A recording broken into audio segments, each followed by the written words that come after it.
welcome to Harry Cole's Saves the West, the show where American grit meets British backbone. Tonight's guest needs no introduction on either side of the Atlantic. A man with streets named after him in Ukraine, but a legacy still fiercely debated at home.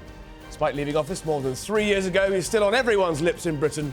Former Prime Minister Boris Johnson, good evening. Good evening, Harry. Very good to be on your show again. Welcome back. Well, this is a new show, but you're back. Right, you're here. Fantastic. Excellent. Thank you for coming. A remarkable turnaround. It's still your show, though. It is my show. It's got my name up there. Fantastic. A remarkable turnaround from Donald Trump at the UN this week. He says that Ukraine can win the war, should win the war, should take back land that it's lost, should defeat the Russian paper tiger. Are you buying this? Look, I think that we've got to take the president at his word. And I've always argued, I think we've had this conversation before, I think that Donald Trump, sooner or later, was going to realise that Vladimir Putin cannot be trusted and that he's basically pulling his chain and the whole... he did his best at Alaska. You saw what happened. And I think that, there are several things that he said that I think are completely right. So the Russian economy now... going south rapidly, Ukrainians having massive success blowing up these Russian oil gas refineries, right? I think 16 of 38 or so Russian refineries have been hit by the Ukrainians in the last few weeks. Massive impact that's having on Putin's economy, on his war machine. Gasoline production's well done. And so Donald Trump's spot on about what's happening to Putin in Russia. But he's also right in what he's basically saying about what needs to happen next. And you need some European leadership. We need to save the West. The West needs to come together and actually follow the American example. Why has it taken the president? You're confident of Donald Trump. You speak to him. You speak to Zelensky. You're intimately still involved in this conflict and seeking peace. Why has it taken the president so long to get to this phase? Is it just Putin, or are we in this scenario that so often happens with this president, but people suspect it's the last person that's spoken to him gets the line out? When he speaks to Putin on the phone, he starts spouting Putin's talking points. When he has a meeting with beaming Zelensky in New York last night, he's talking about Zelensky's lines. Is that fair? I don't. Well, I mean, Harry, you're a very keen student of all this, and I don't. I think you can see the shift, right? Yeah. So from where we were back in the White House in... Was it February? February, yes. Which was a pretty low moment, I think. Pretty nasty scenes there, yeah. For the Ukrainians, a lot of feeling of misunderstanding. How can you possibly have a moral equivalence between Russia, the invader? How can you blame the war on the Ukrainians? I think we've moved a long way since then, and I think you're seeing the scales falling from Donald Trump's eyes. I think he's here's what I think really happened. I think psychologically, I think he was very, very hacked off with the Democrats about Russia. Yeah. And he felt that they were basically misrepresenting him when in his first term in office. Remember the Russia hoax? The Russia hoax. So he's still talking about it now. He's still talking about it now. And there's a certain amount of truth in that, right? His opponents did overdo it. Yes. And they pretended that the Russians were running him, and that wasn't really true. And I think that made him kind of psychologically more pro-Putin than he would otherwise have been. Yes. And I think he's now basically understood that, this is his instinct, that he cannot allow himself, the President of the United States, the ex officio leader of the free world, indeed, to be bested by Vladimir Putin. And he won't allow Ukraine to go down on his watch, and I think we're starting to see that. Do you think he overcooked it in Alaska? I know he flew the B-52s over Putin's head, but it wasn't exactly staring him down, was it? It was they didn't even do a press conference. There was no ceasefire. He abandoned efforts to have an immediate pause before talks can start. The Zelensky meeting with Putin's never happened. Was it a mistake to try Alaska? Did Alaska get any closer to peace, or was it the right thing to do if it has opened his eyes? I think it's the last point, Harry. I think that it was just a necessary thing that had to happen. I think he'd been promising himself, he'd been promising the world that with his diplomatic skills, he could somehow get Putin to see the logic of the position, and that clearly hasn't happened. Putin is going to lose, right? He's going to fail, But I think sure, you guarantee. Yeah, I am, but I think he seems to be holding up pretty well so far. Indians are still buying his oil. Europeans are still buying his gas. They're buying less. They're buying less. It's very interesting what's actually happening. Putin's fuel sales of oil and gas are the lowest level now since 2020. The lowest level now since 2020. Russian gasoline production is down 20%. A hot topic of debate about how the West, as you just said, how the Europeans are going to pay for this all. We're talking about seizing Russian assets in the United Kingdom, seizing Russian assets in bank accounts, nice townhouses in Kensington. You name it, it's potentially on their area. Are you in any way concerned that Western inward investment could be jeopardised by the fact that the state is willing to seize private property and hand it over? And yes, it's the Russians this time, but if you were an oil sheikh or a Gulf investor, and there's a fair few of them in this country, wouldn't you be looking at London and thinking, I don't want to buy a house there or put my money in London if in 20 years' time some government who doesn't like us for some reason is going to nick our assets? No, there's two very different things, and I think it's entirely right for sanctioned individuals to take their assets and so on. That's standard practice. Putin's waging an illegal, criminal, evil, brutal war against an entirely innocent country. But we still stopped short so far. In the case of Gaddafi's Libya and Saddam Hussein's Iraq, we did the same thing. And actually, in my view, Harry, we haven't gone far enough. So you'd like to see widespread Russian assets, regardless of whether there's one particular thing we should do. We should do it, and I think this is actually what Donald Trump is getting. There is $300 billion sitting in a bank account, in the Euroclear bank account in Brussels, right? That's a huge. That'll buy some storm shadows. That's Putin's money. That which the Ukrainians could certainly use to buy some kit that would help them take out more of the Russian oil production and help them get through this war. Now, there is no reason on earth why we shouldn't take. I think what the president is trying to get at is that this is money that's in a Belgian bank account, right? Right. And we are told that the biggest blockers on getting this done are the Belgians. This is Putin's frozen money. The new Swiss in the Second World War. They saw no trains. They saw no gold. But you've followed the EU very well. You know perfectly well that in the end, Belgium doesn't call the shots. Gotcha. In Europe. We should get this on. And so I think what the US is looking for is European leadership on this. Because if you look at the situation on economic pressure on Putin, which is where we need to go, right? Best way to save the West is to save Ukraine. Doesn't seem to be working so far, though, does it? Well, it is. Well, he's not, because he's taking the piss, isn't he? Not only is he refusing to come to the table in Ukraine, he's now buzzing drones and planes over other European countries that border Russia. This is, Donald Trump said last night we should be shooting these planes down. Well, I agree. This is heading for a conflict, right? No, not if we're strong. Well, if you're shooting Russian planes the way to be strong now is for Europe to do, after all, what Donald Trump has already done, which is put secondary sanctions on people who buy Russian oil and gas. I mean, he's put the Germans. So he's put 53% sanctions on China. He's put 25% tariffs on India. And these are and that is already starting to affect their buying. They're looking for alternatives. Now, my question is to you. I'll give you the answer. My answer to you, is that Europe should do the same. And here we are in London, greatest city on earth, capital of finance in this hemisphere.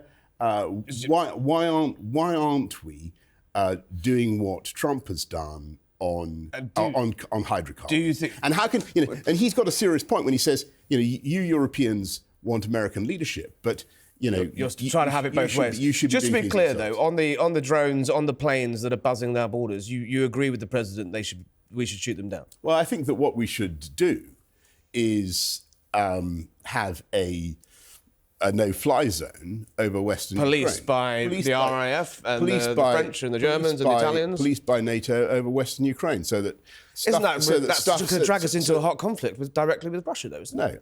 No, you haven't got... I think if you've got drones and missiles coming over towards NATO territory, which is what you've got at the moment, or you had the other day in Poland, I think you should find ways of taking them out. If you were still the Prime Minister and the call comes at 3 a.m, the red phone rings and they say, we've got a shot, take the shot, we're going to shoot down a Russian fighter jet, you would take that shot?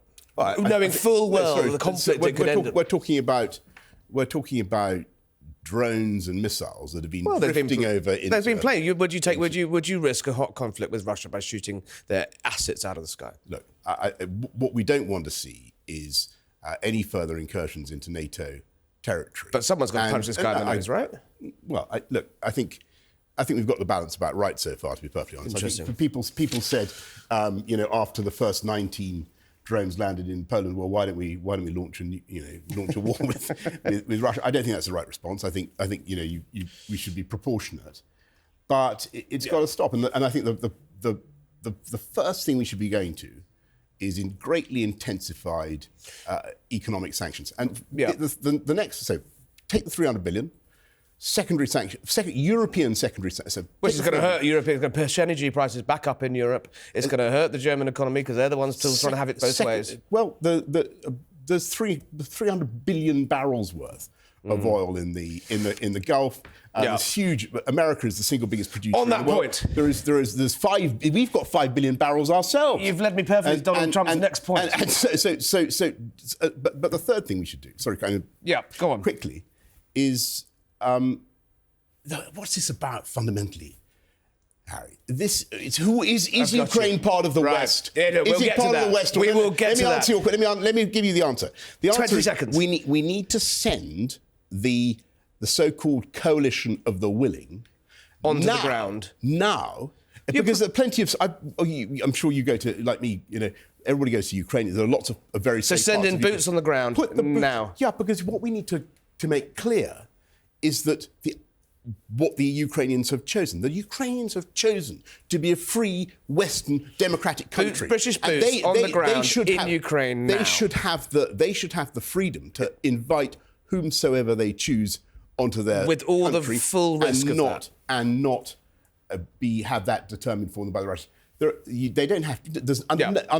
Before our viewers get the wrong idea, under no circumstances would I be advocating that the coalition of the willing, all those countries... We're pulling the trigger. No, absolutely not. So back to your point about the fighter jets. No, we're not going to be engaged in any more so than we already are. In war fighting with... because there's a good reason for that. The most effective fighters are the Ukrainians. They are. But there's no reason why we shouldn't be there, just to show that Ukraine is a free, sovereign, independent country that can invite whomsoever... Ukrainians wasn't the only thing onto their own soil. Wasn't the only thing that Donald Trump talked about yesterday. It was a remarkable speech at the UN. He saved some serious beef, though. State visit's over. Got his picture with the king. Had his lunch with Keir Starmer. I bet that was fun. Moved on, and now he's talking about our suicidal energy policy, our windmills.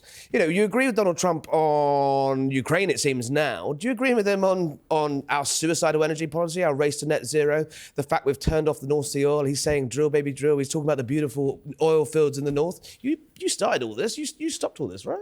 Well, I think that actually. We could have a bit more hydrocarbons in this country, and I think that there's no harm in it. You stopped fracking. I think so. On fracking, frankly, I'd have loved to, when I was mayor of London, I'd love to have fracked, Lewisham or whatever. Careful, some of us live in there. I get a bit NIMBY now. But one of the difficulties with fracking in the UK is that I think I'm right in saying that the population per square mile in the United States is about 100 per square mile. In the UK, you didn't want to rattle windows in marginal seats. In the UK, it's about 500 or more per square mile. It's a much tougher sell. The other problem is that for fracking is that we in the UK don't have, so as individual citizens in the UK don't have the rights to the hydrocarbons under. And what about the North Sea, though? Which they should. We should look at that because it might change attitudes to fracking. The North Sea. The problem with the North Sea is we've got. Tories have whacked the first windfall tax on them. It's not economically viable at the current extraction rates to even do it. Donald Trump's got a massive point here, hasn't he? We've got this. We've got barrels and barrels and barrels of barrels on our doorstep. How many barrels do you think we've got till 2050? Well, it depends how much. It depends what the price of extraction is. Suppose we extracted everything. Tell me how many. It's about 5 billion. Okay, that's how many yards do you think there are in the Gulf? I mean, a lot more than that. That's why they own half of London, billion, yeah. Right? Just in the Gulf. That's before you have Russia, before you have America. So no matter how... So the point I want to make a basic economic point. No matter how much oil we extract from the North Sea, it's a good thing to... I mean, we get revenue from it, we'll get tax from it and so on, get jobs from it, but you won't change the price of oil in this country or anywhere else, right? Yeah. Because that's a global... If you get that... But in basic energy security terms, we should be... Yes, it won't last very long, but it certainly...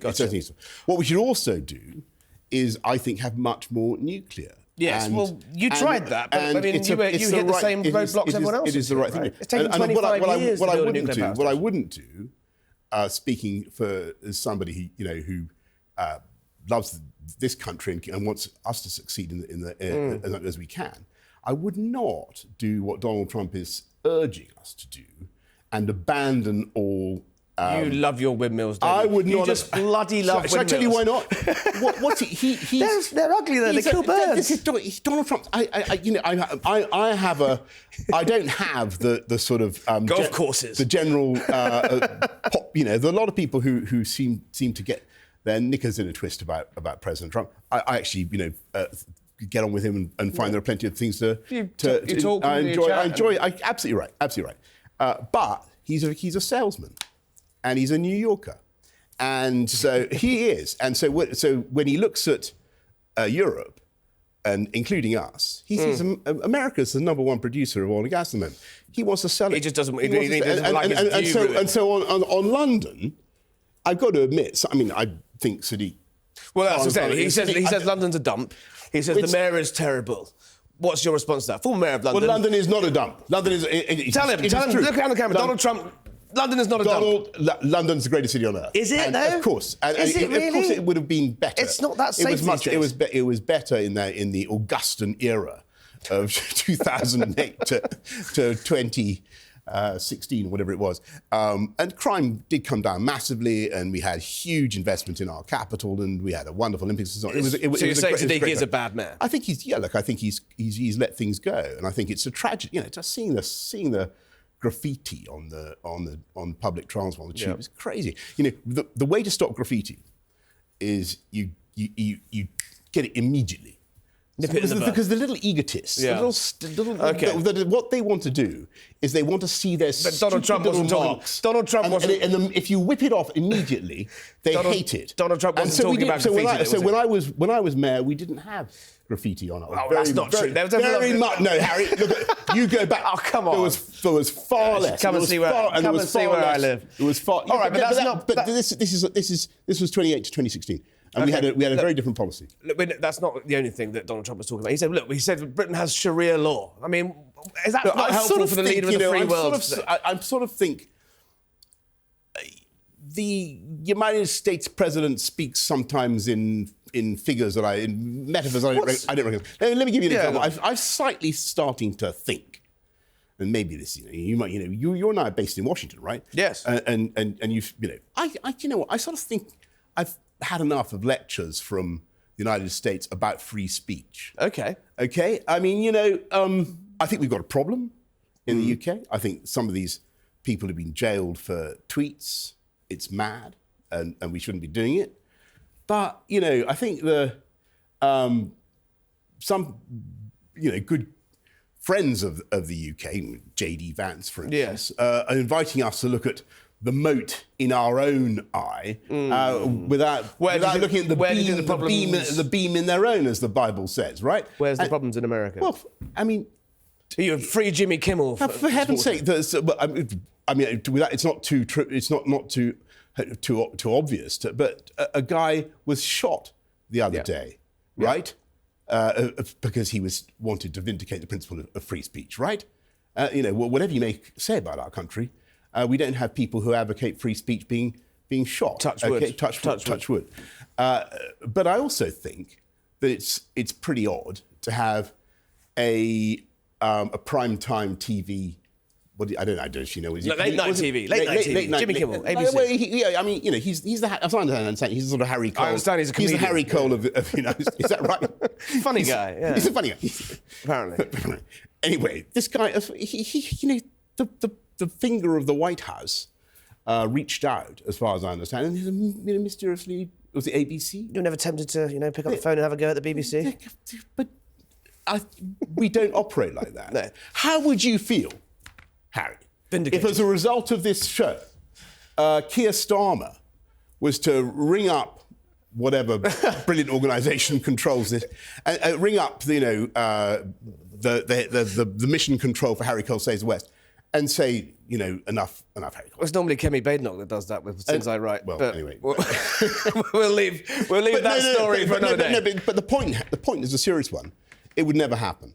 I don't know. I've had some pretty big run-ins with the government over my years in this country for things I've written that were true. Really? Yeah. But didn't your editor stick up for Yes, you? because my editors, all of my editors have had, you know, balls of steel. And as I imagine you would have done as an editor, you tell them where to go. Yeah. Which is what, you know, America seems to be doing as well. So anyway, Yes, but no, right? Yeah. So I think so. What I would say is, let's save the West, but let's learn from each other. Let's learn from each other, and the crucial thing is not to equate what happens in Britain or America or any of the Western countries, NATO area countries, with what happens in autocracies, because there you get journalists shot by the regime, right, and you get journalists locked up by the regime, and you know we've just got to keep a sense of realism about this. Yeah. You mentioned Charlie Kirk. I don't know if you saw the astonishing scenes in Arizona on Sunday night, where sort of faith and politics have come together in a way that was just quite alien in this. I missed country. that. Sorry. Well, no, it was a remark. It was more of a revival than a sort of than a funeral or a political rally. A revival of what? Of Christian faith and politics. Donald Trump, you've got a lot of similarities to Donald Trump. You've both had near-death experiences in recent years. Yeah, I haven't been assassinated. I haven't, as far as I know. Yes, no, but you came pretty close to death's door during COVID. Yeah. Since Butler last year, Donald Trump started to talk about faith in his politics. Jesus and God is really there. Do you think there's room these days for that sort of conversation in politics? Do you see faith in Britain? I don't see. I think we're very bashful about it. Yeah. But, you're asking me? Yeah. But I mean, I think the Church of England, which is insofar as I go to church, I go to a Church of England church, and I think it's a fantastic institution. But why haven't we got an Archbishop of Canterbury at the moment? What's going on? And younger people are turning to the church in this country and in America. Are they? But they're not going. Yeah, there is evidence to show that there is youth involvement in religious activities on the increase, but they're not going to the Church of England. Where are they? Yeah, so the point I was going to make. Another denomination. Yeah. So what I was going to say is, I think it's the Church of England, or the established church of this country, is a wonderful, wonderful institution. I was confirmed into it, and very occasionally go and worship. I'm not brilliant at it, but what I sort of feel is religion. If you should basically think that if you have a religion, you should think that your religion is the right one and the true one. Yes. Yes. I think that's what people do. Yeah. But we seem a bit bashful about saying that. I think that's why that's such a contrast you see with Donald Trump now, who hasn't normally talked about his faith, suddenly talking about his faith in a way, and you see it in Reform. They're starting to talk about flags. I think family. I think there's something rather wonderful about frankly, I think the ethical system of Christianity is about as good as it gets. On that point, and it's the right. It's the right answer, but whether the metaphysics are whether the metaphysics are wholly credible, I don't know.